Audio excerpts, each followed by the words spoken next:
Olá pessoal, tudo bem com você? Estamos começando aqui mais um episódio do Além da Mídia. Você sabe, você que participa aqui, você que já está aí assinando, aí, já curtiu, aliás, a página aqui da Cultura TV, né? Cultura TV Aracaju, nosso canal do YouTube, mas eu repito para você então, né, que o Além da Mídia traz isso, né? Nós trazemos convidados, várias conversas que nós trazemos aqui e mostramos quem é a pessoa, né?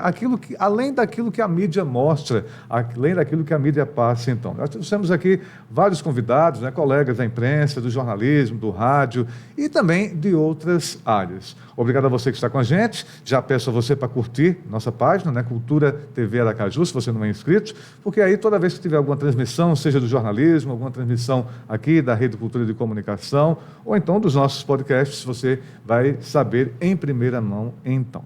Bom, hoje eu tenho a satisfação de trazer uma pessoa que ela é do meio da comunicação, mas por outro caminho, né, que é a questão das pesquisas. Estamos aí no mês agora de setembro de 2025, quando está sendo gravado aqui esse podcast, setembro de 2025. Falta um ano e um mês, né? Um ano e um mês para aquele dia esperado aí de muita gente aqui, principalmente em Sergipe, mas no Brasil todo. Eu estou falando aí das eleições. E ele é um dos responsáveis por trazer pesquisas, não só eleitorais, mas também de opinião pública. Vamos saber um pouquinho da vida, da carreira dele e como é que é atuar nesse caso, então, aí de pesquisas, tanto eleitorais como de opinião, então. Eu estou falando do William França. Seja bem-vindo, William. Muito obrigado, Rosendo, pelo convite, né? É uma honra estar aqui falando com você, né? E a você que nos assiste. Sim. Vamos bater um papo muito bom sobre pesquisa. Já está familiarizado com câmera. Eu ia apontar que aquela dali que é a sua mesmo. Não, então, quem está nos assistindo, né? Assista até o final, porque a gente vai falar muito, não só sobre pesquisa, mas sobre muitas curiosidades, então, né? Isso. Exatamente.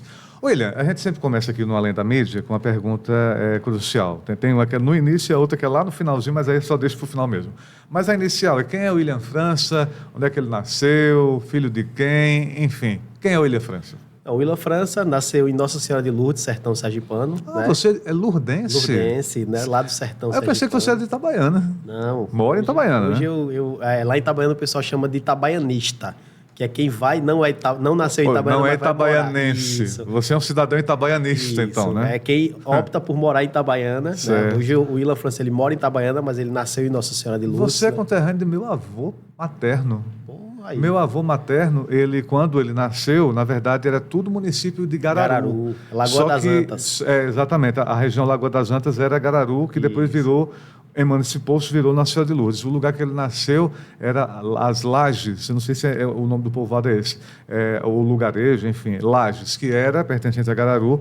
Depois foram vários municípios se emancipando, e aí a gente descobriu que a região que ele nasceu, né, e outros familiares, então, é Nossa Senhora de Lourdes, não era mais Gararu, já era Lagoa das Antas, que virou Nossa Senhora de Lourdes, então. Então, é um conterrâneo de meu avô, satisfação, então. Nasci em Nossa Senhora de Lourdes. Sou filho de um eletricista, né, e uma pessoa que eu posso dizer que é meu exemplo de vida, que é minha mãe. Sim. Que trabalhou sempre na área de atendimento ao público. Né? Então, meus pais se separaram, eu era bebê ainda. Minha mãe veio morar em Socorro, no povoado Sobrado. Com 4 anos de idade, mais ou menos, eu vim morar com ela e meu irmão. E aí, desde então, a gente depois se mudou para Aracaju. Né? Minha mãe conheceu uma outra pessoa que eu digo que é meu segundo pai. Sim. Que foi com quem eu convivi, né? A maior parte da minha infância como figura paterna. Então, eu sou um privilegiado, eu tenho 2 pais. Né? E aí, uma relação muito boa com todos, graças a Deus. E depois que eu cresci, né, fiz faculdade de engenharia, né, e entrei no ramo da pesquisa também por um acaso. Né? Então, eu fui convidado a fazer um teste como entrevistador. Né? Tinha acabado de sair do Exército, também servi ao Exército. Ah, sim. Né? E na infância fui vender picolé, vendia pipa. Isso, no caso, você está falando que quando saiu de Nossa Senhora de Lourdes, você saiu com quantos anos mesmo? 4 anos. É bem jovem, né? Eu ia 2 vezes por ano passar as férias lá. Então, minha família, a maioria Na cidade de Nossa Senhora de Lourdes mesmo? Isso, na cidade mesmo. Então, ia passar minhas férias em Lourdes, minha infância toda, né? Recentemente estive lá também, nesse mês de agosto estive lá. Então, assim, minha raiz em Lourdes ainda existe, minha família é de lá. Então, meu pai mora lá desde sempre, né? E com o passar do tempo, eu fui crescendo, mas não deixei de voltar para Lourdes.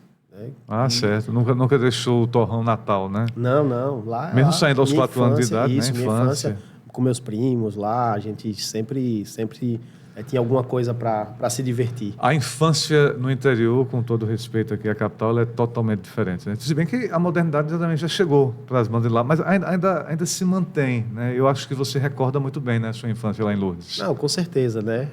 Não existia perigos, digamos que, criado pelo homem, né? O perigo que tinha era animal, era uma vaca correr atrás de você, porque você entrava lá para pegar manga, goiaba no pasto, né? Que chama no pasto dos outros. Sim. E aí, esses eram os perigos que tinham na época. Mas não tinha nada a ver com esses perigos que a gente vê hoje, né? Muita rede social, o tema da moda, que é a tema da moda, assim, no bom sentido, que a gente fala de bem discutido, a questão da adultização, que isso, eu acredito que vocês nem sonhavam, né? E olha que eu estou falando, o quê? Sua infância, o quê? Anos 80, anos 90? 90, 90, né? Eu sou de 90, 88. Né? 88. Ah, você é de 88, né? Então, até 91, 92, você conviveu lá em Lourdes. Isso, lá em Nossa Senhora de Lourdes. E aí né? veio parar aqui na região do Sobrado. Foi. Próximo, né? Aqui em Aracaju. Minha mãe morava no Sobrado com uma tia, né? Nossa. Sim. E a gente veio morar com ela numa vila. Depois ela saiu da casa da minha tia, a gente foi morar numa vila. E passou pouco tempo lá na vila. Depois a gente veio morar no Bugio. Né? Você que é do Bugio, eu morei no Bugio. As coincidências. Meu avô de Lourdes, você foi morar no Sobrado, depois foi para o Bugio, que é onde eu moro atualmente. Morei então. na Avenida Poço do Mero. Poço do Mero, conheço. Estudei no CEA. Próximo de minha casa, né? Então, estudei no CEA. Então né? temos uma proximidade, então, Isso, aí. estudei no CEA. Depois fui para o Alencar Cardoso. Estudei 4 anos que é do lá, outro lado do da conjunto. primeira à quarta série. Depois disso, fui morar 1 ano em Lourdes com meu pai. Passei 1 ano lá. Seus pais eram separados? Separados, né? Sim. Eu Aí você decidi, voltou no com auge da quantos minha- anos? Você voltou com quantos anos mesmo? Para Lourdes. Você saiu com eu- 4? 11. Com No 11. auge dos meus 11 anos, eu tomei uma decisão que eu queria passar 1 ano em Lourdes. Com seu pai? Isso. Aí morei com meu pai esse ano, né? Estudou lá em Estudei lá em Lourdes, tudo Lourdes, certinho? no Almirante Tamandaré, numa escola estadual. Passei 1 ano lá, depois voltei. Quando eu voltei, né, minha mãe já estava morando na Atalaia. Né? Depois fui para Aruana. E aí, da Aruana, eu só saí mesmo quando eu saí de casa. Então, eu passei, assim, a minha adolescência toda, praticamente eu passei na Aruana, Sim. jogando bola na praia. Ah, na Aruana, que não é bem essa Aruana que a gente conhece tanto hoje. Ainda era a Aruana antes do É o ano 2000. loteamento. Né? ou o seja, primeiro não loteamento. Não tinha ainda tudo isso que a gente está vendo da Aruana, zona de expansão, essa questão toda enorme que a gente está Zero, vendo. né? Era um loteamento próximo à praia. Né? E aquela parte aí que construíram, quando eu morava lá, era mato. Sim. Não tinha nada ainda. Então, eu vi aquilo tudo crescer na minha adolescência. Olha, você viu a adolescência realmente ali na região da praia, né? Isso. Nunca teve vocação para ser surfista, essas coisas, não? Já surfava. Com quantos anos você surfava? Eu tava com 10, 11 anos. Eu Com surfava, 11 anos sim, você surfava? surfava. Mas assim, não demorou muito tempo, não? Eu passei dos 10 aos 15 anos, né, não surfando com frequência nem profissionalmente, mas eu tinha uma prancha, ia na praia. E a mãe não tinha alguns ficava amigos. preocupada, não? Porque você sabe, Ficava. mãe, né, com 10, 12 Ficava. anos, pegar uma prancha de surf e surfando, né? Ficava, enfim. mas assim... Porque o nosso mar é um tanto revolto, né? A depender, vai depender muito do local, né? Algumas partes que é mais revoltas, outras que é mais calma, mas não deixa de ser preocupação de mãe, né? Não, com certeza, né? Então, ela tinha a tranquilidade que ela sabia que eu era um jovem um pouco consciente. Certo. Mas eu não deixava de... Eu sempre gostei de praticar esportes. Eu surfava, jogava bola. Sandboard. Sabe o que é sandboard? Sandboard? Sandboard. O que é isso? Sandboard é você descer as dunas de areia numa prancha. Ah, sim, é como se fosse um surf nas areias. Isso, eu É. também fazia. Aí sua mãe já estava mais calma, o quê? Na areia, na água, né? né? Na areia, Então, enfim. então, sandboard também eu fazia, brincava, né, com os amigos. Lá no Ceará, Rio Grande do Norte, nós duas chamamos de esquibunda, né? Que ele descia, né? Mas você surfava na areia, então. Surfava mesmo, né? Ah, entendi. E joga futebol, né? O meu Sim. esporte mesmo era futebol. Nunca pensou em ser jogador, não? Meu pai, que eu digo meu segundo pai, ele disse que um arrependimento que ele tem é de não ter investido na minha carreira de jogador de futebol. É mesmo? Porque, segundo ele, eu jogava muito bem. Jogava bem? Jogava. Assim, ele acha que você seria qual o posicionamento? Meio campo. Meio campo. Você nem atacar, mas também defender. Ou seja, ficava nem lá nem cá, né? Tanto, né? Ficava Isso, ali né? para dar o apoio, então, ao ataque e à defesa. Digamos que no auge da minha carreira de futebolista amador, eu acho que eu tinha alguma chance Mas de jogar assim, profissional. você falou de futebol amador, mas assim, chegou a atuar em algum clube, não? Não. Era jogo com os amigos, né? Sim, nada de, assim, de, sei lá, uma escolinha de futebol, tipo Confiança, Sergipe, não. Só entre os amigos mesmo, então. Isso. E aí você passou um tempo, veio para Aracaju, né? Você falou depois de Lourdes, veio para Aracaju, ficou quanto tempo aqui, em definitivo, até ir para Itabaiana, por exemplo? Então, até sua fase adulta, então, né? eu de 2000 a 2021. 21. 20 anos eu passei em Aracaju. Aqui em Aracaju. Isso. Aí de 21 para cá, você foi para Itabaiana. 21, eu e minha esposa, a gente decidiu abrir uma clínica e fomos morar lá. A família dela é de lá também, isso ajuda bastante. Sim. Né? E eu descobri que Itabaiana é um ótimo lugar para se morar. Olha, Itabaiana, a gente fala até aqui, né, na audiência aqui da Rádio Cultura, Itabaiana é tudo. Itabaiana não é só caminhão, não é só a questão do ouro, não é só a questão do comércio, é tudo. Tudo que você imaginar, Itabaiana dá. Inclusive clínica, né? Eu posso falar de uma pesquisa que eu fiz em Itabaiana. Só Sim, antes da gente falar especificamente de pesquisa, mas pode falar de pesquisa. Então, o tamanho de Itabaiana, Sim. A gente fez uma pesquisa, um levantamento lá em Itabaiana da seguinte forma. A gente mapeou 38 setores, certo? E pedimos para a população identificar qual era a maior empresa de cada um.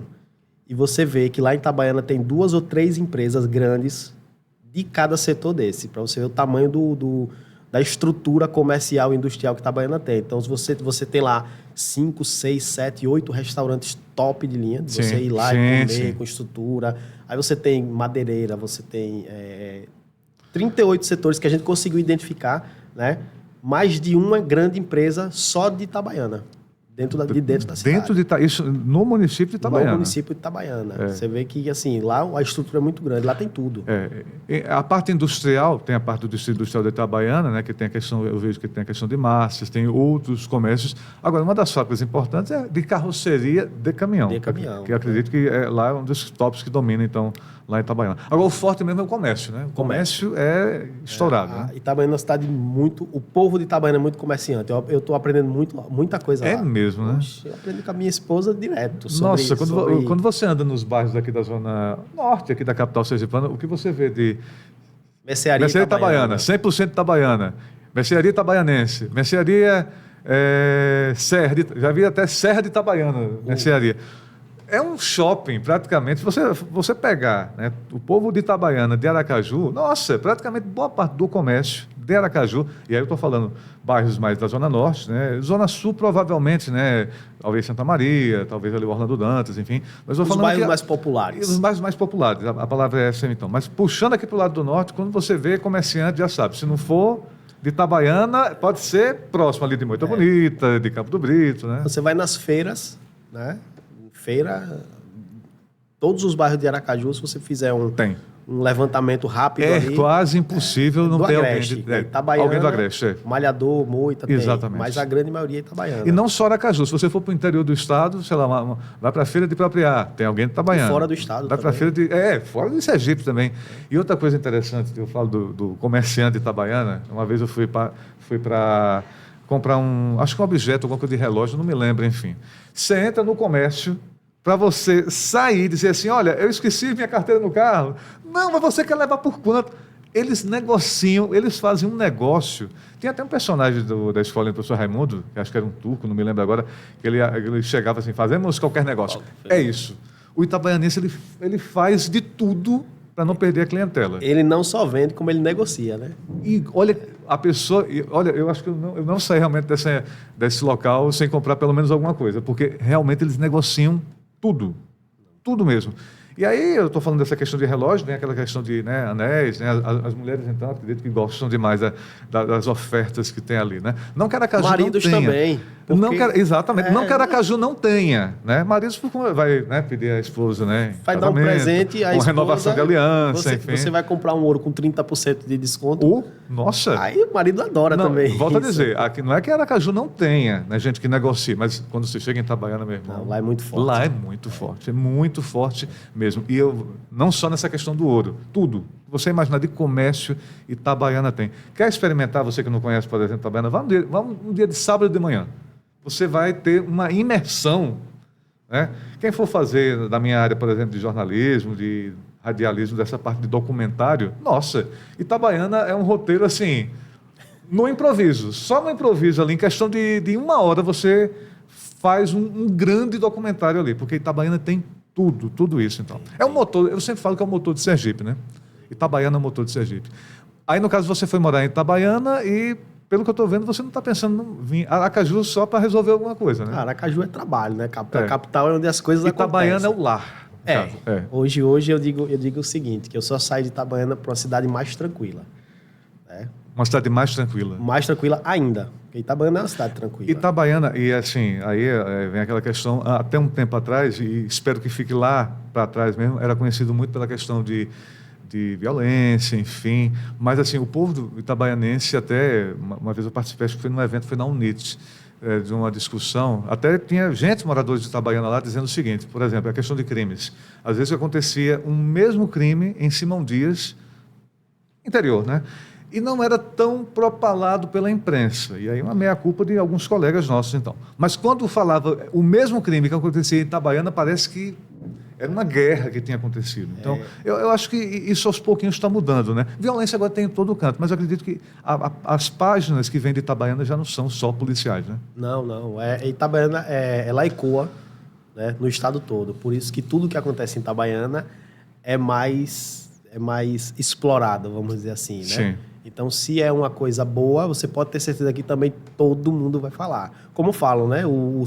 A sanha, né, do povo itabaianense por comércio, por negócio, né? Então, o estado todo conhece Itabaiana por isso. É uma coisa boa. Né? Mas também, quando acontece alguma coisa não tão boa assim, ela reverbera do mesmo jeito. Mas eu me lembro que, na época, realmente, algumas pessoas, assim... Eu entendia, né, a crítica a parte de alguns colegas, porque assim, era como se fosse assim, olha, Itabaiana aconteceu um assassinato e esse assassinato parece que foi com 300 dias. E como eu falei, mesmos casos parecidos que aconteciam em alguns pontos, não tinha essa reverberação. Mas você está explicando aí que por conta de ser Itabaiana, por ser um centro, por ser, enfim, tudo ali, né? Chama atenção. Itabaiana chama atenção. Ou seja, para você sair de Itabaiana agora, só se for para um lugar mais tranquilo ainda. Mais tranquilo ainda. Né? Aracaju só é trabalho. Aracaju, a minha mãe, né, que mora aqui com meu pai, né, tem um irmão. Vocês ainda têm referências, claro, não tem como abandonar Aracaju. Amigos, né, e parceiros, né, negócios. Não que eu não venha, que eu não gosto de vir para Aracaju. Acho Aracaju também uma cidade excepcional, né? Eu brincava que todo mundo quer morar em Aracaju. Se você mora em Salvador, por exemplo, né, vê que lá a coisa é muito inflada, vamos dizer assim, né? Tudo é muito grande em Salvador. Aí vem para Aracaju, assim, aqui é onde eu quero morar, né? No meu caso, eu já morava em Aracaju. Então, fui para uma cidade que, aqui tem tudo e é mais tranquilo, que é Itabaiana. E não tão longe da capital, e não tão longe, né? Meia hora, 40 minutos. Quando fizer essa BR-C235, a gente torce. A gente está torcendo demais. A gente participa do Grupo Café, né? Com política. Um abraço para o pessoal, então.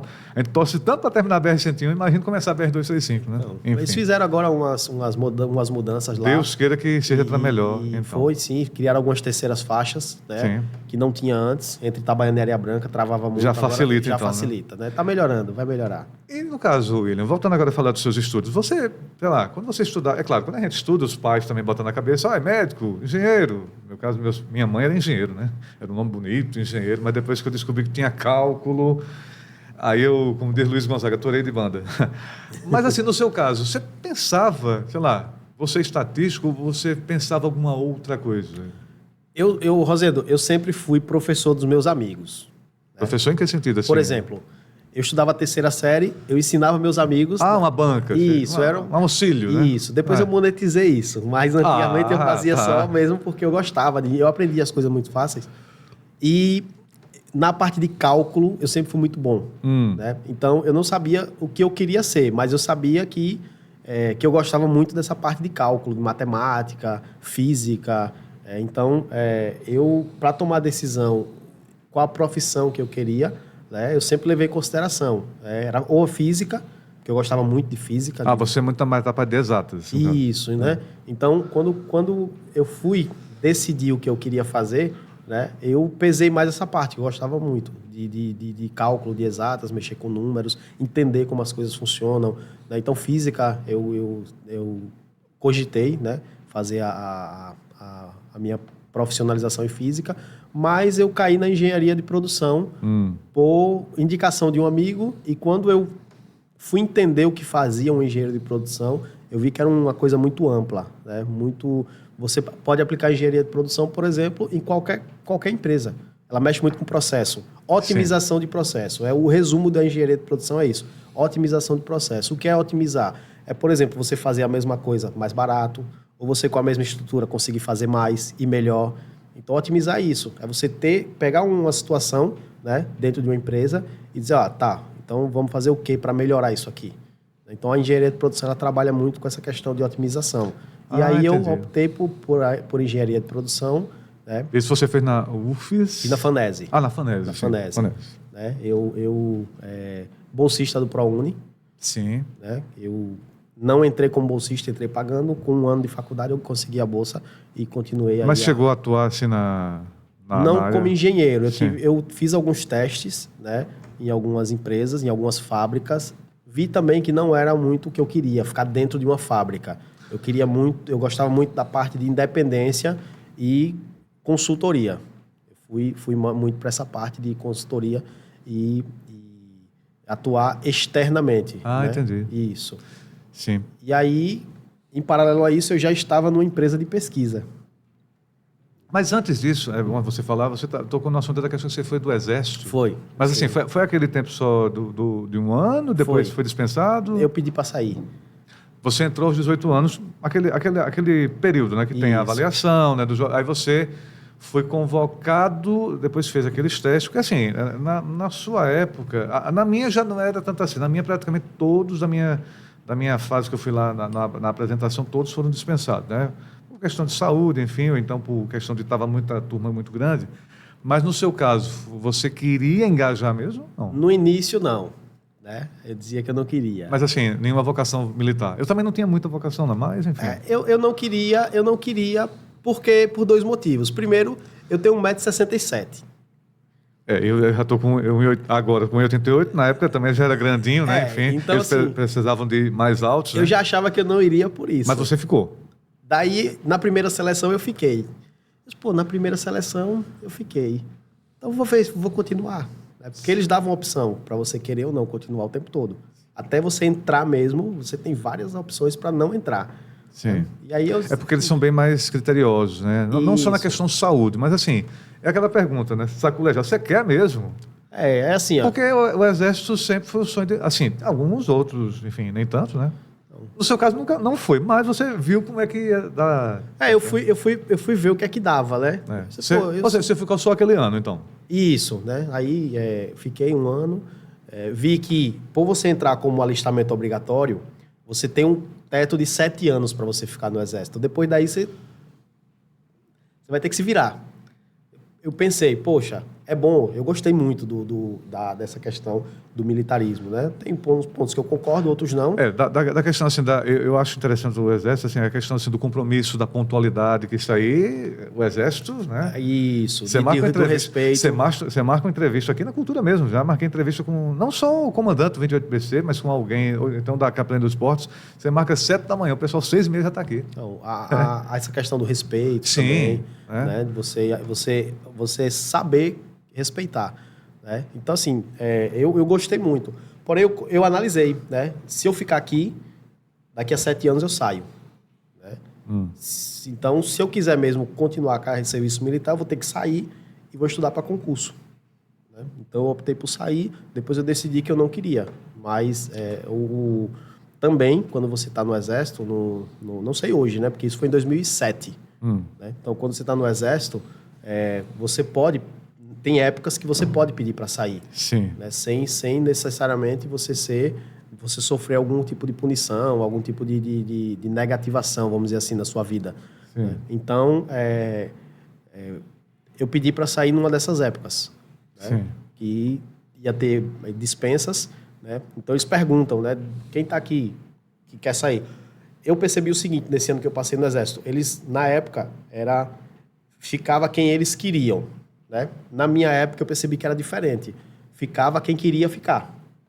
Não sei, eu acho que deve estar mais ou menos isso agora. Viu? Então, eu percebi que eles não queriam que que alguém que não quisesse, né, passar um ano ali nessa intensidade que o Exército é, eles não queriam alguém que não quisesse isso. Então eles perguntavam, né? A primeira seleção tinha mais de 800 pessoas. Daí eles tiraram 400 e perguntou, dessas 400, alguém não quer ficar, levante a mão. Porque aí já faziam as trocas, né? Então, o que quiser sair, saía. Isso. O que estava fora quiser entrar, né? Isso. Então, no final de tudo, foram 186 que entraram comigo, né? Nesse ano, 2007. Mas aí você ficou até os 19 anos, agora, isso, 18, aí, 19, no final de 2007 eu saí. Saiu, então. Né?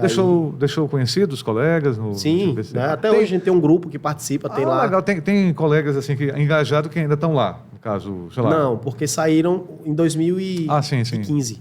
14 todos, saíram, no caso, né? Todos, né? E aí, por isso que isso pesou muito na minha decisão de querer continuar ou não. Porque eu pensei, depois que eu sair, eu vou fazer o quê? Porque tem uma reclamação de muitas pessoas isso, né? Quando muitos saem, né, não tem assim uma opção. Não tem, né? Muitos vão para a área de segurança privada, que já tem um treinamento, mas eu não queria isso. Então, isso pesou muito na minha decisão de não querer ficar ali naquele momento, parar, pensar, esfriar a cabeça. Foi a partir daí que você fez essa engenharia de produção, no caso, né? Isso, quando eu saí do Exército, em 2007... Aí, em 2008, eu entrei na faculdade de engenharia de produção. E como é que a estatística, essa questão de pesquisas entrou? Foi quando você entrou no Instituto de Pesquisa que você falou da conversa anterior? Isso. Quando eu saí do Exército, um mês depois, um amigo me convidou para fazer um teste para ser entrevistador de rua. Então quer dizer que você já foi do chão Isso, já.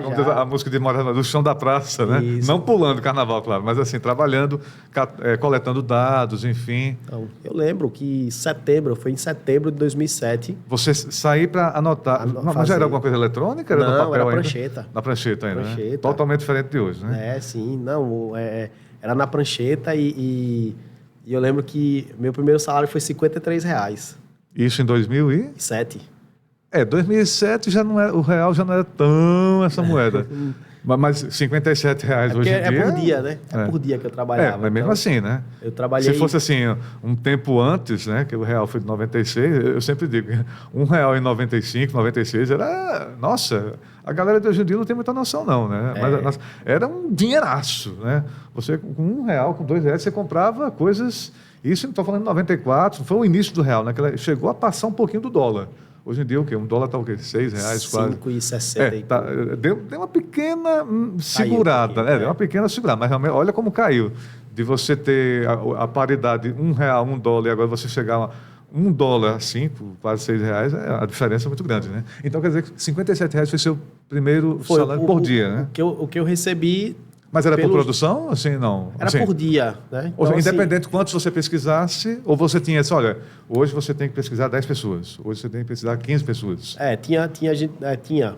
Foi uma pesquisa em Aracaju, né? Então, eu fui... Você se lembra qual foi? Em 2007 era uma pesquisa de pré-campanha para a Prefeitura de Aracaju, né? Foi em 2008 a eleição. Sim, Deda, exatamente. Na verdade, a reeleição de Edivaldo. Reeleição de Edivaldo, Isso. Sim, Deda já era governador em 2006 e aí Edivaldo foi para a reeleição em 2008. Foi assim, então, começou esse seu gosto pela parte de estatística, de pesquisa, de avaliação? Foi, eu ia para a rua, né? Fazia as coletas, depois, por ter facilidade com cálculo, né? E com computador, essas coisas, eu fui convidado pelo meu amigo a ajudar, a ser auxiliar dele. Ele fazia parte de tabulação, aí a gente já pegava as coletas e já fazia os cálculos, entendeu? Você é totalmente eu sou totalmente avesso à sua área, porque assim, dizem que quem faz jornalismo é porque é meio avesso a cálculos. Você está lembrando como eu falei de engenharia, né? Minha mãe achava bonito, mas quando eu vi, eu não queria. Mas dentro do jornalismo, pelo menos assim, na minha fase na Unesp, tinha estatística, né? Tinha matéria de estatística, e economia. Mas aí é aquela questão, né? Economia a gente tem colegas, né? Um abraço, Márcio Rocha, que é jornalista e economista também. E Dalino também. No caso de Dalino é mais economista, né? Isso. Porque a gente lembra Sul e Sudeste, lembra a imagem do saudoso Joelmir Betting, Lila Bitfib, eles eram jornalistas de economia. Aí, ou seja, você não precisava ir atrás de um especialista, como a gente faz aqui, né? Idalino, Márcio Rocha. Eles já eram jornalistas, tirando o Márcio, né? Que ele é jornalista e economista. Isso. Ou seja, eles já eram, naquela época, eles já eram jornalistas de economia, eles faziam um papel maravilhoso. Hoje em dia, a gente tem os especialistas que podem ajudar a gente, como eu falei, Márcio, Idalino, Mas, assim, tem a matéria da economia para dar uma destrinchada, mas não é para você ficar sabendo, né, da questão da bolsa. Sabia, né, um pouco da questão da bolsa, de valores, enfim, etc, etc e tal. E aí quer dizer que foi a partir daí que esse gosto das pesquisas, você foi fazendo outras pesquisas também? Como é que foi isso aí, então? Então, aí, depois que eu fui para a parte interna, né, eu vi que, na verdade, eu não sabia nem que existia pesquisa. Né? Então, eu não era muito ligado na questão de divulgação de pesquisa, né? Não era muito ligado em política na época e nem sabia muito... Você era ligado na política? Não era, antes, né? Então, eu vim... Não era ligado ou era avesso? Não, eu tinha não era avesso, minhas outras prioridades, eu tinha, né? Então, eu estava no final da adolescência ali, né? Com 18, 19 anos. Então, não era político, não era um ser politizado, vamos dizer assim. Eu gostava de esporte, então não tinha nada a ver uma coisa com a outra. E aí eu comecei a ver, né, pesquisa, achei muito bonito. Por exemplo, é o que todo mundo fala, né? Eu não fui pesquisado, e como é que a pesquisa acerta? Eu comecei a ver por dentro como é que funciona essa questão. Que é uma dúvida, acho que de todo mundo que está vendo a gente aqui, e eu também tinha essa dúvida até...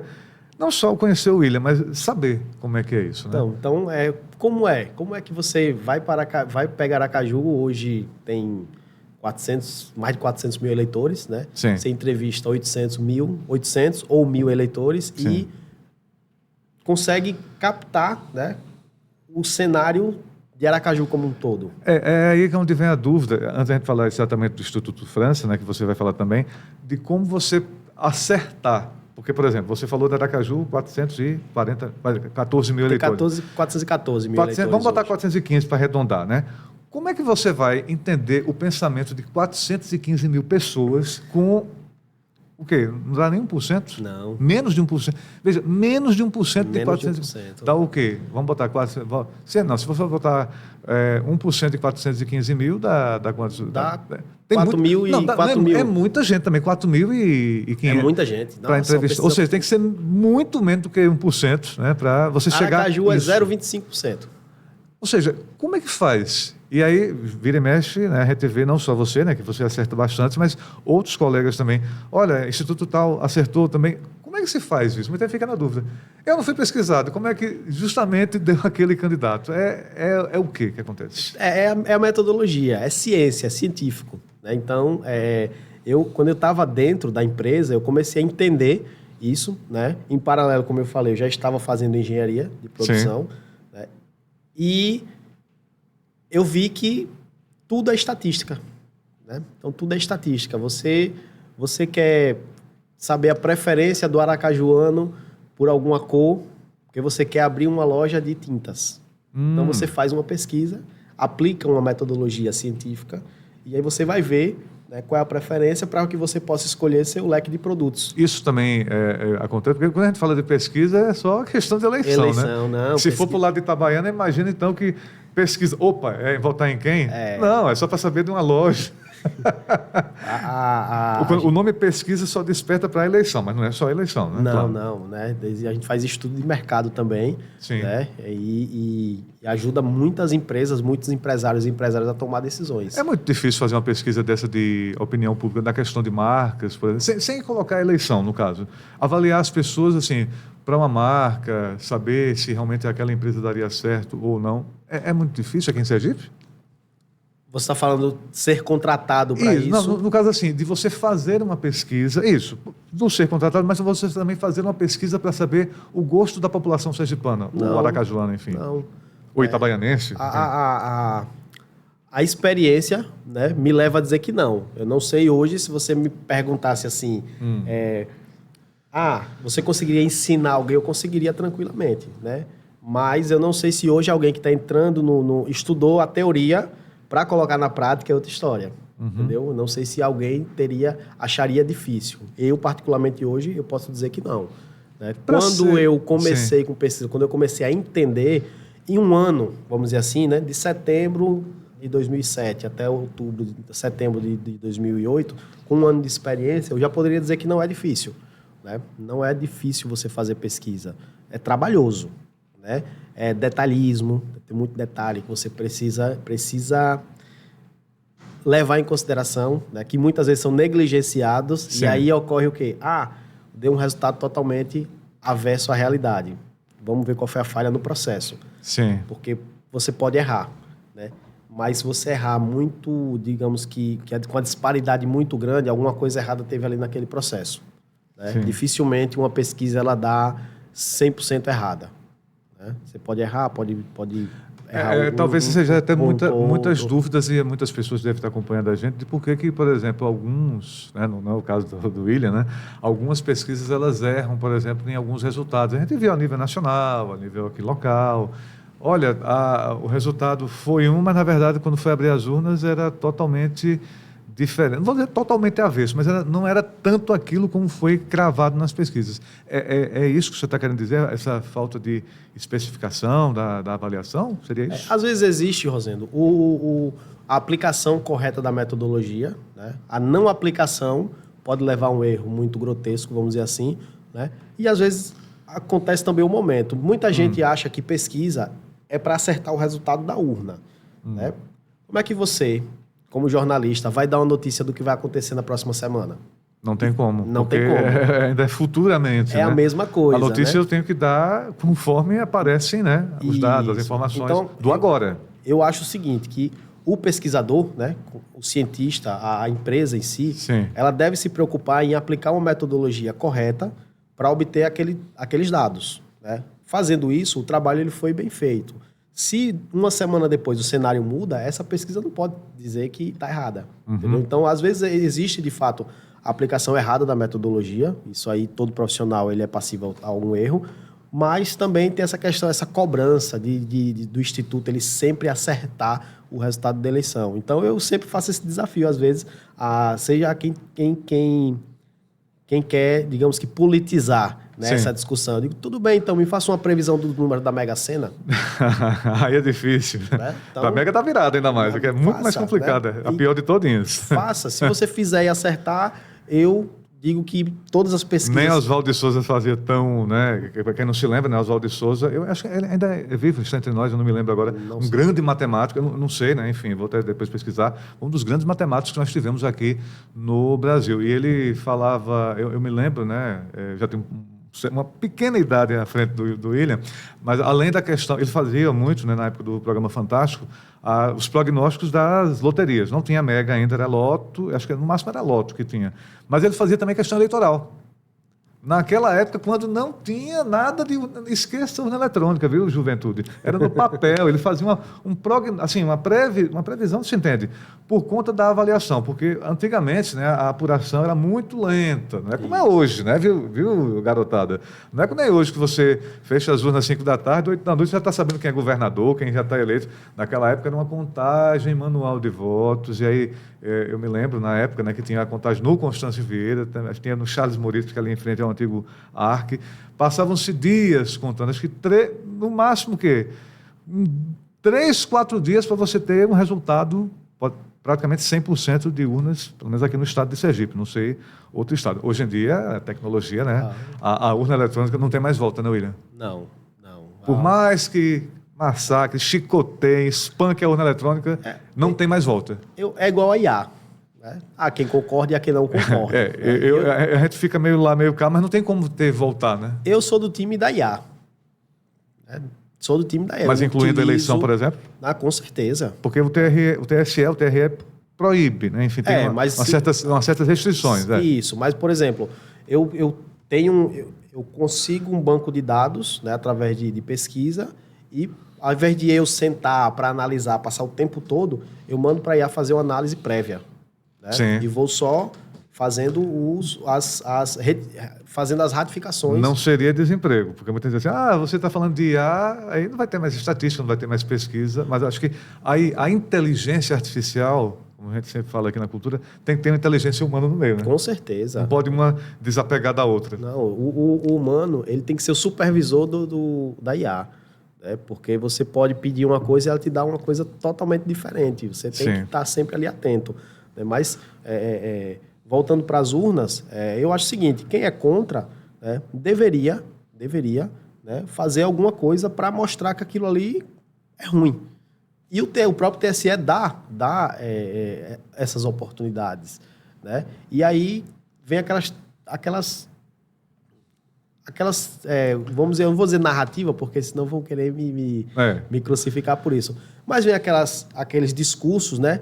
De que, não, o TSE faz, mas é enganação, né? Não sei quem já fez o teste e violou a urna, mas você está ali, hoje em dia, com tanto acesso à informação que se tem, né? E quem é contra, eu não entro no debate de sou a favor ou contra a urna, mas eu digo a quem é contra o seguinte: dê um jeito de provar que sua teoria está certa. Porque, assim, eu né, como comunicador, como jornalista, já estive lá no Tribunal Regional Eleitoral, já vi ela sendo preparada. Teve uma exposição também, foi acho que no shopping em Rio Mar, delas também.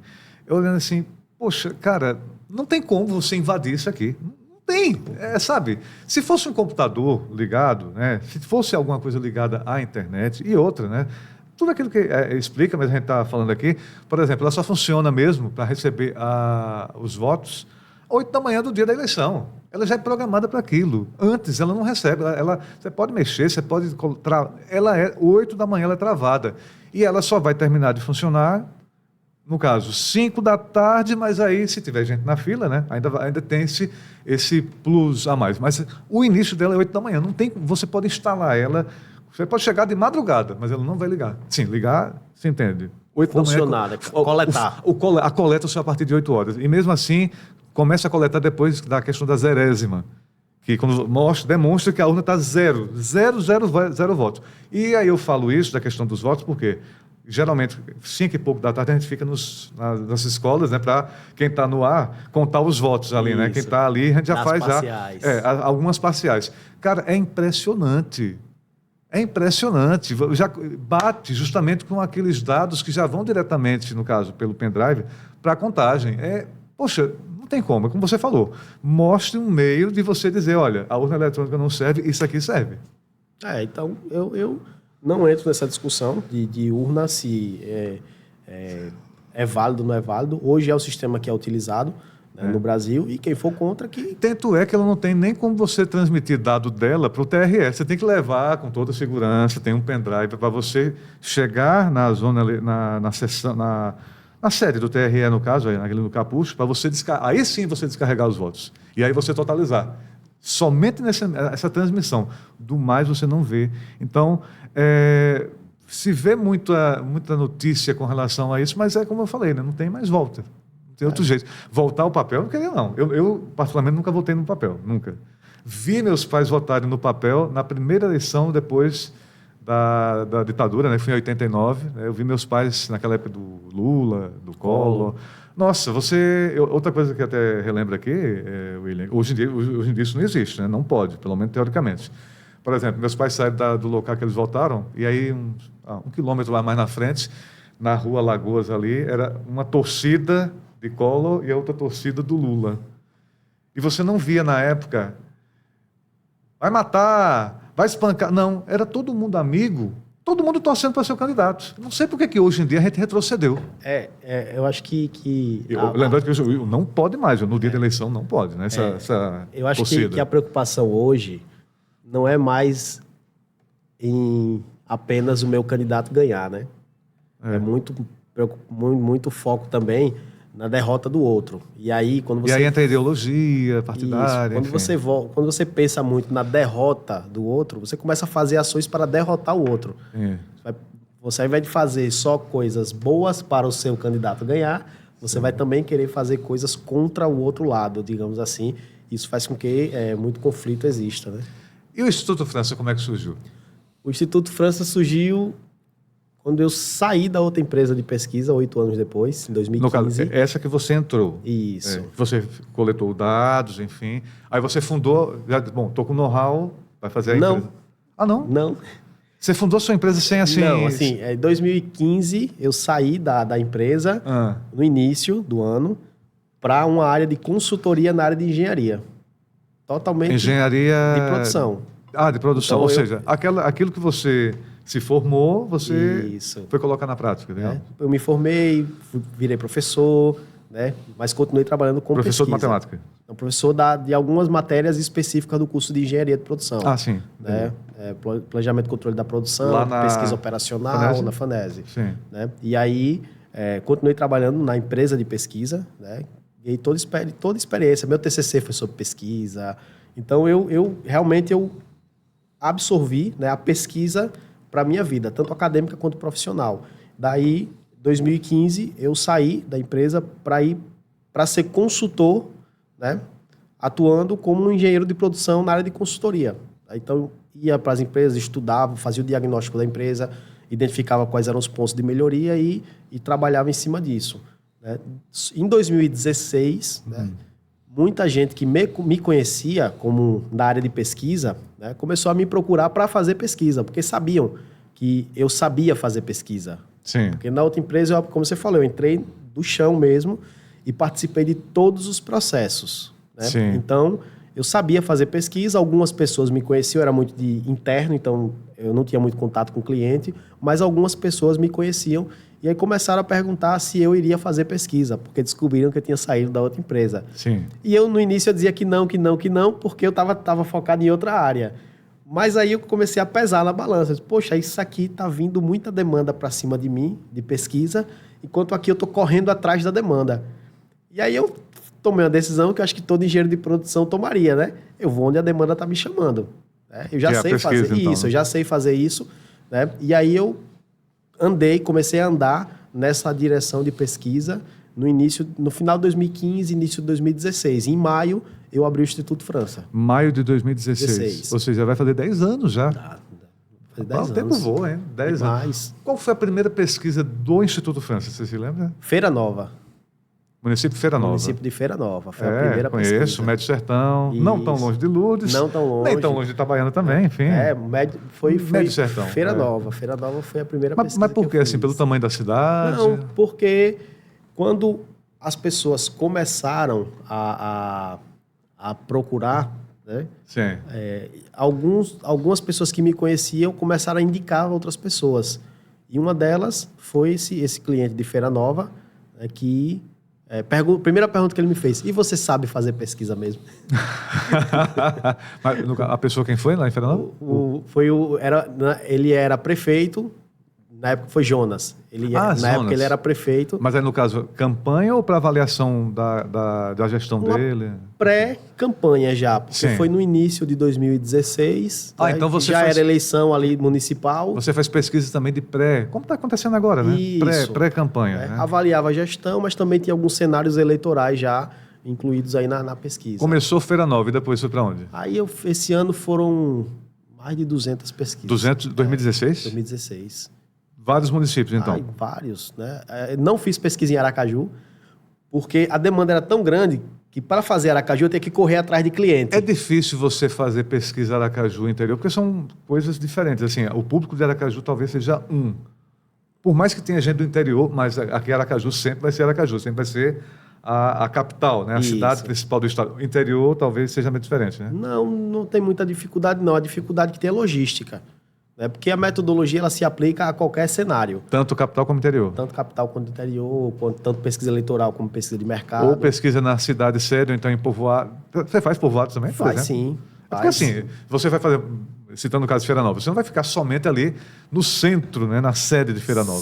Se uma pesquisa ela for feita só na sede, né, a esmagadora maioria das vezes vai errar. Pode acertar quem ganha, mas o resultado não vai estar próximo. E, por exemplo, como fazer como saber a pessoa ideal para ser pesquisada? Vou botar aqui um exemplo. Eu acredito que a pesquisa que eu ia ser perguntada, eu sou danado para responder pesquisa. Eu acho que foi nessa última pesquisa que saiu da questão de rádios, que, por sinal, aproveitando, né, nós, Cultura, terceiro lugar geral aqui em Aracaju, né, graças a Deus aí a Cultura FM, pela pesquisa que foi divulgada, eu acho que foi ela. Porque eu ia atravessando ali a Rua Estância e uma jovem, né? Moço, pode participar da pesquisa? Posso, sim. Vamos atravessar aqui a rua primeiro, porque ela ia parando praticamente no semáforo ali. Não, vamos atravessar aqui a rua, na calçada? Beleza. Você tem quantos anos? Eu disse, 44. Eu disse, moço, desculpa, já está preenchido. Já foi a cota. Como é que é isso? Quer dizer, existe uma cota de pessoas de, sei lá, de 40 a 44 anos. Existe essa cota? Porque não pode ser saída aleatória todo mundo pesquisando por aí, né? Não, então, essa é a beleza da estatística, né? E aí explica o motivo de muita gente ficar na dúvida da pesquisa, o que é, Isso. né? Não, tem gente que quando acontece isso, uma recusa do entrevistado, aí a pessoa diz, não me entrevistou. O entrevistador, no caso. Isso, Né? né? Diz assim, olha, você, é porque já está da minha cota. Ela falou, está na minha cota. Ou então tá não, tudo bem, Aí tranquilo. a pessoa vai lá no grupo de WhatsApp da cidade e diz, olha, pesquisa tal, não me eu entrevistou entendi tranquilamente. porque eu sou eleitor de não sei quem, a pesquisa é para o outro, então tem isso. Mas é justamente isso, né? É uma das técnicas, né? Uma das técnicas de controle de amostra são as cotas. O que é a cota? É o seguinte, você tem mais mulheres do que homens eleitores em Aracaju. Então, uma pesquisa, ela precisa ter mais mulheres do que homens. É mesmo? A amostra, precisa. Né? Então, Por ser a maioria da pela população. proporção. No caso, o eleitorado. Vamos botar assim, o eleitorado também, né? Isso, é assim. No caso da eleição, né? É uma sigla chamada PPT, é o peso proporcional ao tamanho daquela população. Por Seria exemplo, o quê? 60% mulheres? 55, 45. Aracaju é 54, 46, mais ou menos. Porque esse percentual já pega a população no geral, né? Não só eleitoras, mas na população de mulheres, né? Aracaju. Mas... 55%. Não, aí a gente se baseia, para uma pesquisa eleitoral, a gente se baseia nos dados do TSE, né, que são de eleitores, né, homens e mulheres... Não população geral, eleitores. Isso, eleitores. Porque a pesquisa, a amostra da pesquisa, né, que é a quantidade de entrevistas que são feitas, ela precisa se basear no universo dela. Uma pesquisa eleitoral, o universo são os eleitores. Sim. Então a gente trabalha em cima do eleitorado. Né? Em Aracaju, a gente tem mais ou menos 54% de mulheres e 46% de homens. Sim. Então, numa amostra com 100 pessoas, por exemplo, 54 tem que ser mulher e 46 tem que ser homem. São cotas pré-estabelecidas. E as idades também variando. As idades também. Então, a gente tem aí de 16 a 17 anos, de 18 a 24. Todos esses dados a gente coleta no TSE, né? Do eleitoral. Então, se, por exemplo, 20% da população for entre 18 e 24 anos, então de 100, 20 tem que estar nessa idade. Né? E desses 20, mais ou menos 12 tem que ser mulher e 8 tem que ser homem. Então você vai desenhando, né, dentro dessas cotas a população que você quer entrevistar. Então, por isso que aconteceu com você. Né? Você falou sua idade. Daí... E ela disse que, olha, não dá porque já está na minha... Ela até mostrou até tipo uma prancheta geralmente mesmo. chama de cota.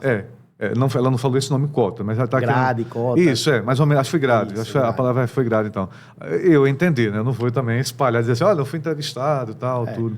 Para você ter ideia, assim, ó, a gente vai no Augusto Franco, né? Então, digamos que dependendo da amostra lá, a gente tem que fazer 50 entrevistas no bairro Augusto Franco. Sim. Né? 50 seria 26 ou 27 mulheres, 23 ou 24 homens, né? E dentro dessas idades. E aí, quando a gente atinge a quantidade de homens, não tem por que mais pegar homens para entrevistar. Então, as pessoas nem abordam mais os homens, vai abordar só as mulheres. Sim. Né? E a mesma coisa acontece seja em Aracaju, em bairros, ou em interior, sedes e povoados. Sim. São cotas pré-estabelecidas. Existem outras formas de coletar? Existem. Uma coleta mais livre, com ponderação pós-coleta. Né? O que é a ponderação? Por exemplo, se na amostra você veio com metade homem e metade mulher, então aí você tem vários softwares que fazem esse tipo de trabalho. Você vai lá dizer dentro daquela amostra que a resposta da mulher tem o peso de 55% e a resposta do homem tem um peso de 45%. Sempre vai ser um pouquinho maior, então, Isso. Né? De acordo com o que você quer. Por exemplo, se você estiver falando de eleitor de Sergipe, se for uma pesquisa a nível Sergipe, sim, você vai fazer essa designação. A mulher tem o peso 55, o homem tem o peso 45. O jovem tem esse peso, o adulto e o idoso. Você faz isso tudo, tem software específico para isso. Nós temos isso no nosso sistema, né? E aí o trabalho de pós-coleta, ele é feito dessa forma. William, por que muitas pessoas, né, falando agora candidatos, né, às vezes, principalmente dos cargos majoritários, né, por que quando chega assim na reta final, está naquele calor da eleição, William França divulga a pesquisa quando você faz aquele anúncio, né, o teaser, né, vai ser divulgado, é claro, né, com autorização do registro do TRE. Quando chega na reta final, não, a pesquisa vai ser bloqueada, não pode ser divulgada. Por quê? Porque a pessoa não se sente bem em saber que não está bem na pesquisa? Então, é porque assim, a gente já fez um levantamento que mais de 10% da população escolhe um candidato de acordo com as pesquisas que são divulgadas, né? Então, quem disser que pesquisa não decide uma eleição, decide sim. Né? Eu sou do time que digo, não. A pesquisa da reta final da eleição, ela define? Ela influencia uma grande parte do eleitorado que ainda está indeciso. Mas existe algum prazo, por exemplo, 15 dias, com 15 dias o eleitor já está pronto já para votar e definir? Depende do cargo. Depende do cargo. Quem, por exemplo? Por exemplo, o eleitor para deputado, deputado e senador, cargos mais legislativos, ele escolhe mais próximo da eleição. Governador e prefeito... Já é uma coisa mais trabalhada. Já é uma coisa enfim. mais...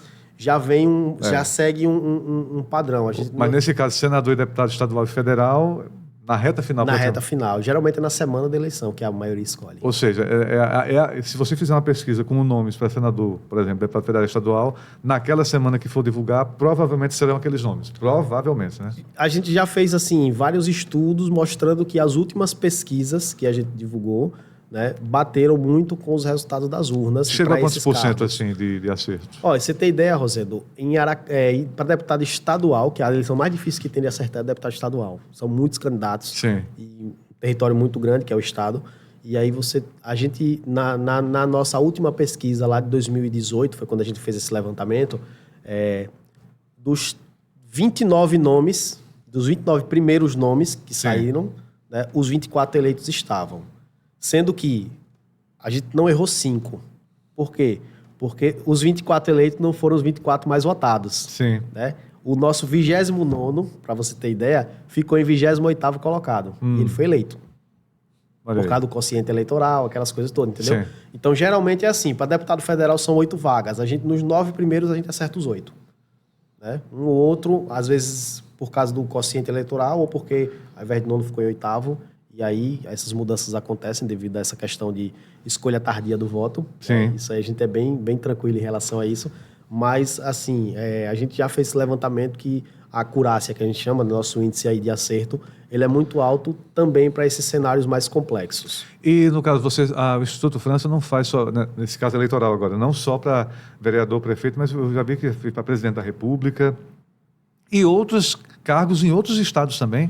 Isso. São né? Paulo, por exemplo? Hoje nossa atuação hoje não se limita apenas a Sergipe, a gente atua no Brasil todo. E lembrando que não é, assim, você pode fazer pesquisa também presencial ou por telefone ou só telefone agora?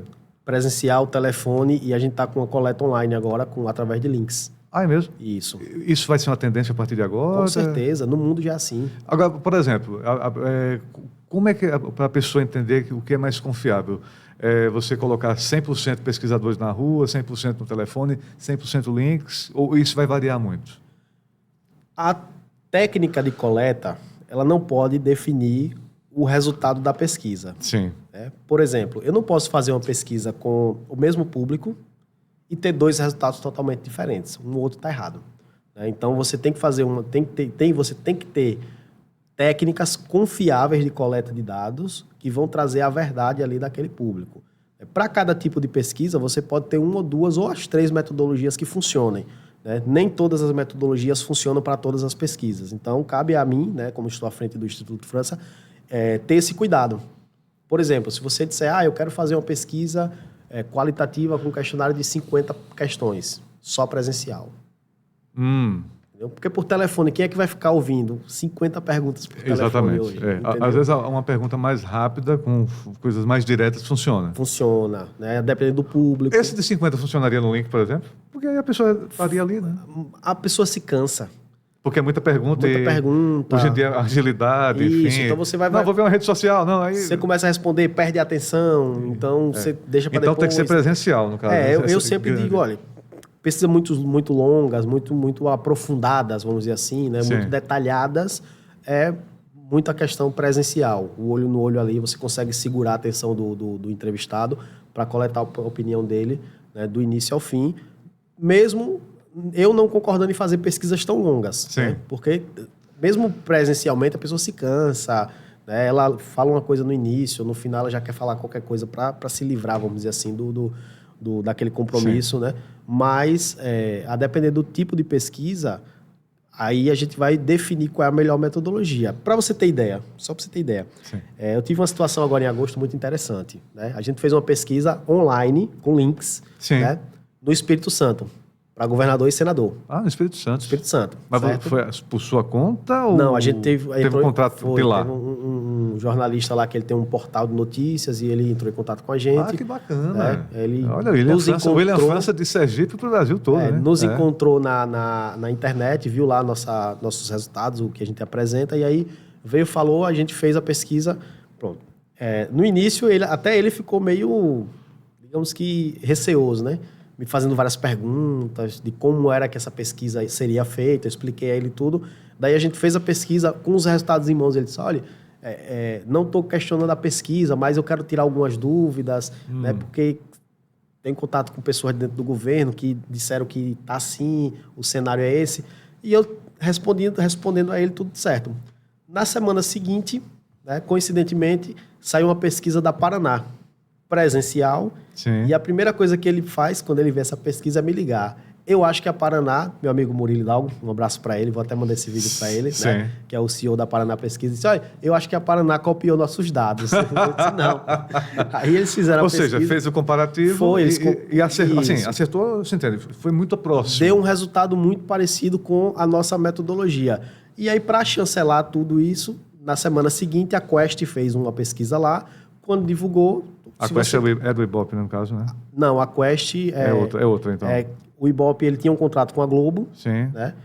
O Ibope fechou. Sim. E aí a Globo contratou a Quest. A Quest. Isso. A Quest o seu nome Ibope não é na Quest, então, né? Isso. Então, aí a Quest fez uma pesquisa lá, semelhante. E se você olhar, não colocar os nomes das empresas e olhar só os números, você vai pensar que foi o mesmo resultado das mesmas empresas. Incluindo a William... Incluindo a do Instituto França, Instituto França, então, pesquisa. A técnica de coleta, ela não pode sair da realidade, né? Então, essa pesquisa a gente fez por link. Sim. E bateu com pesquisas que foram feitas presencialmente por outras empresas de renome nacional e os cenários foram bem parecidos com os nossos. Bom, William, são muitas pesquisas que você fez, mas agora, olhando para o futuro, a gente está, como eu falei, 1 ano e 10 meses da eleição de 2026. Já tem, já pode dar spoiler, enfim, já tem muita novidade. O que a gente já pode ver aí, assim, da atuação do Instituto para o ano que vem? Muitas novidades vêm por aí. Essa questão do link foi uma, por exemplo, né? Isso. Não, esse ano a gente está investindo muito em tecnologia, né? Então, a IA, por exemplo? Né? Não só IA, a gente contratou um departamento de TI. Então, a gente montou um departamento de TI dentro. Só quantas pessoas fazem parte do Instituto? Hoje, você? Hoje, vou dizer agora...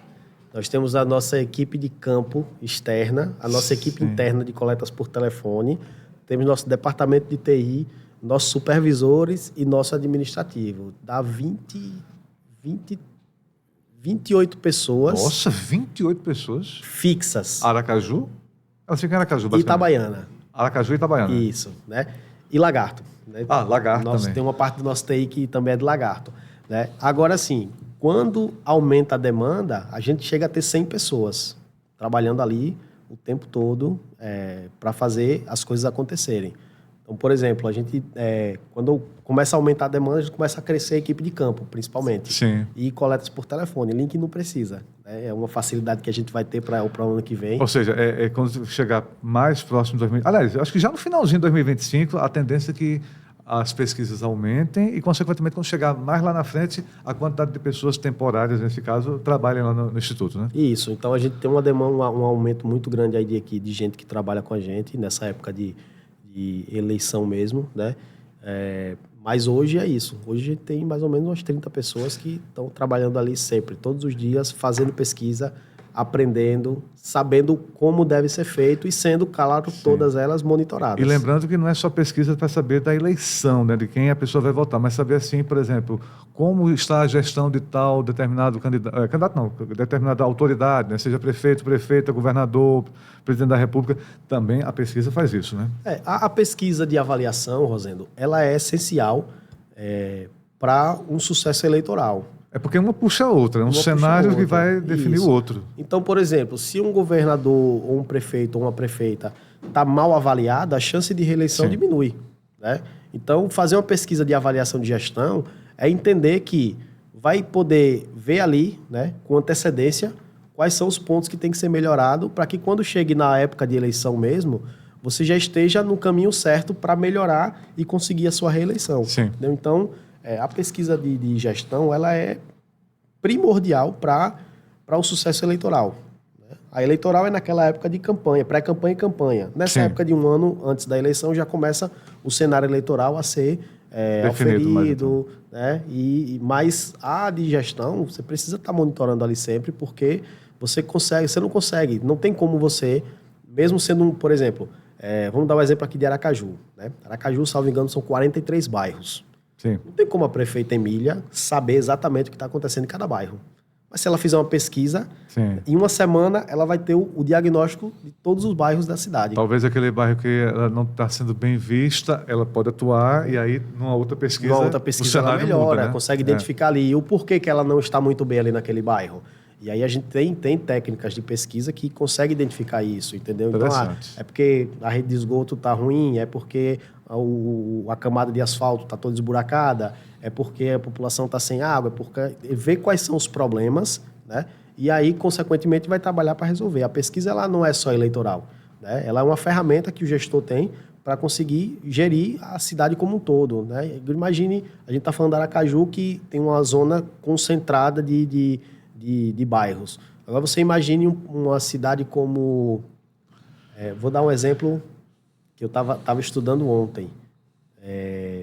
Poço Redondo. Poço Redondo, é a maior cidade em termos de território de Sergipe. Do estado, Do estado de Sergipe.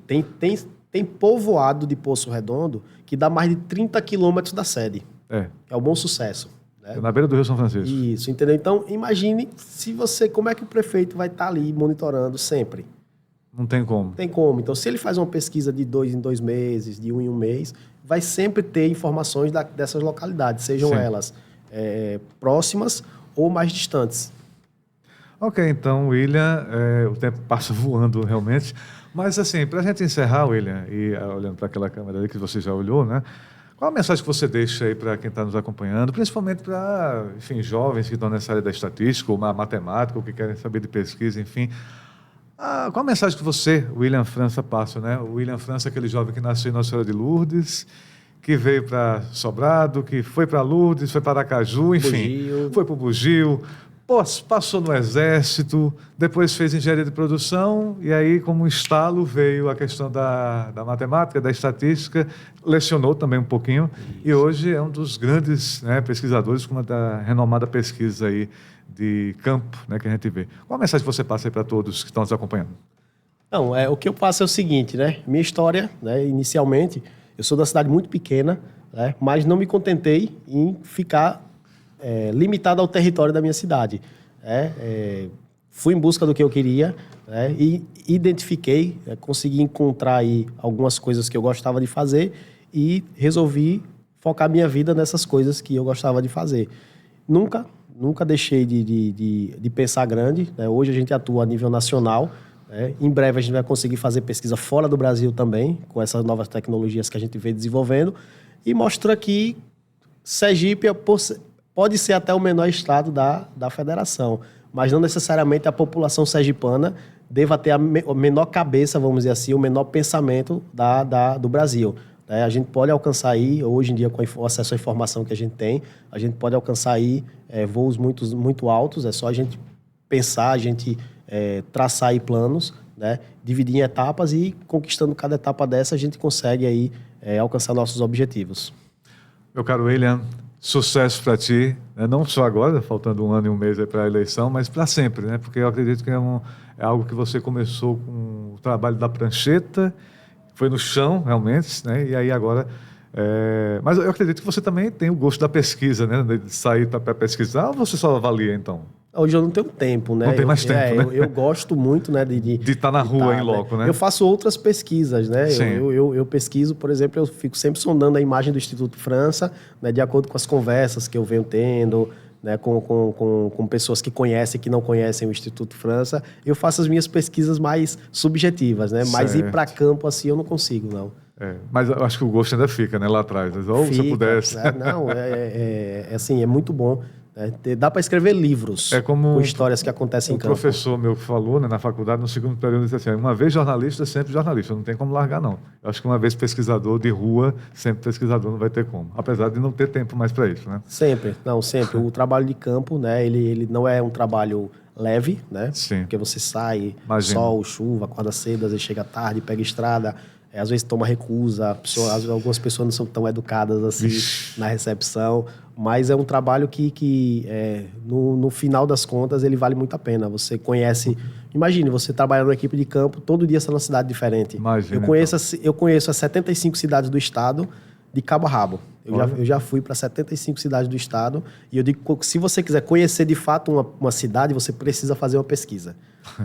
Imagina, eu conheço Itabaiana, conhece, mas eu conheço aí 40 lugares de Itabaiana, né? Talvez as pessoas que acham que conhecem Itabaiana, talvez até alguns itabaianenses não conhecem tanto Itabaiana, né, em termos de território, de localidades como eu conheço. Porque eu já fui lá, já fiz várias pesquisas em Itabaiana, já fui várias vezes para campo. Sim.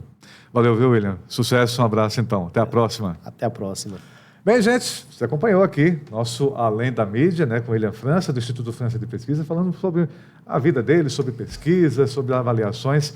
Olha, muito obrigado a você que ficou com a gente, obrigado também ao Andrew Levi, ao Diego Arthur, que esteve com a gente aqui na técnica. E, é claro, vai curtindo aí esse vídeo, né, esse link, vai compartilhando com seus colegas aí, porque na semana que vem, outros, né, podcasts, ao exemplo do nosso Além da Mídia, e, é claro, outras transmissões você acompanha aqui na Cultura TV Aracaju. Semana que vem a gente está de volta aqui em mais um podcast no Além da Mídia. Cultura, um sinal de Deus no ar.